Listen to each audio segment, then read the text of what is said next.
believe in clinical depression? Let's have that conversation. Sure, let's have it. Yeah, no, I do not believe in clinical depression, and you're never going to... I'd love for you to try and convince me it's real. It'd be quite interesting. Do you think it's an invention of the US pharmaceutical industry to sell you pills? Well, I think that that's certainly part of it. I think that's part of it, but I've had this conversation with a bunch of people, and my basic premise is that I refuse to believe in things that take power away from me. If you are in a haunted house and you believe in ghosts, you're scared of the haunted house. If you're in a haunted house and you don't believe in ghosts, you're just in a house and you don't care. So I don't like the idea when someone explains to me the idea of one day waking up and being miserable and not wanting to live anymore, and it's nothing to do with my circumstances and I have no power over it, and no matter how good my life is, I'm still gonna feel terrible and I'm gonna wanna die. That's not an idea I subscribe to. Feeling depressed is real. Yeah. Depression as a disease, I do not subscribe to. The idea, I believe, that if you feel depressed, something is depressing you, and you should try your best to fix it. You should take control of your life and do your best to fix it. The idea, but they don't say that. They don't talk that. They say depression like it's this magic thing that comes out the sky and it gets in your brain, you're sad no matter what, and there's nothing you can do about it, and you need to only take pills. And I think that's a very bad way to look at the world, and that's a bad idea to subscribe to. And if you start to feel depressed, let's say your girl leaves you and you start to feel depressed, but you believe in the idea of depression, you're now going to start diagnosing yourself as clinically depressed, self-hypnosing yourself into hypnotizing yourself into being clinically depressed. And it's amazing how you can speak things into existence. I cannot become depressed because I don't believe in it. Even if I had a chemical imbalance in my brain, I do not believe in depression. That's just who I am as a person. I don't believe in it. I do not believe in things that take power away from me. So, and people sit there and they try very hard to convince me it's real, which is actually quite interesting because it's always usually depressed people who sit there and try very hard to defend this idea. If you're so scared, if depression's so terrible, why are you sticking up for it? Why are you fighting so hard to convince me it's such a powerful force? Why shouldn't you be doing the opposite? Shouldn't you be listening to me? Whose team are you on? Like, do you want to be depressed? Like, it's insanity, these people who are so desperate to push this idea. Then you add in the pharmaceutical element, and the fact that everyone's taking these drugs, messing with their brain chemistry. It's garbage. I think that you feel depressed sometimes because you're human. Let's pretend I'm completely wrong, right? We can look at situational depression like you just described. We can talk about brain imbalance and chemical imbalance. We can talk about clinical depression. A major headline for the millions of Americans battling depression. 1 in 10 Americans take antidepressants, but they can take weeks or months to bring relief. Whatever. Let's pretend all these things are completely true. The best option, the best thing to do is still to get up, be an adult, control your emotions, be stoic, and do the things you're supposed to do day after day. Laying in bed and doing nothing is never going to be the best option. The best option is still to go to the gym, to work hard, to run your business, to be successful.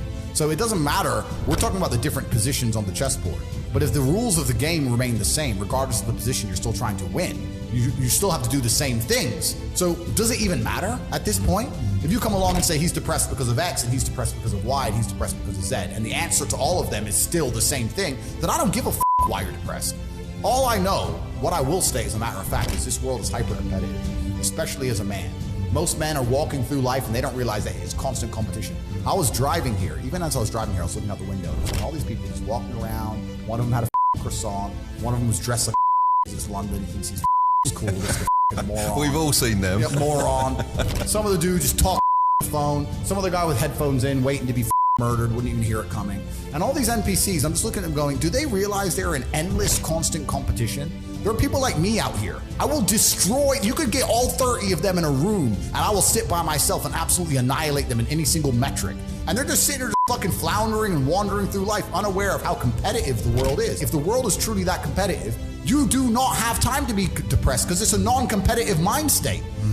You could be depressed for X, Y, Z, whatever. I'm not depressed. And I want the money you want, and I want the girl you want, and I want the status you want, and the car you want, and the house you want. And I'm gonna get it, and you're not.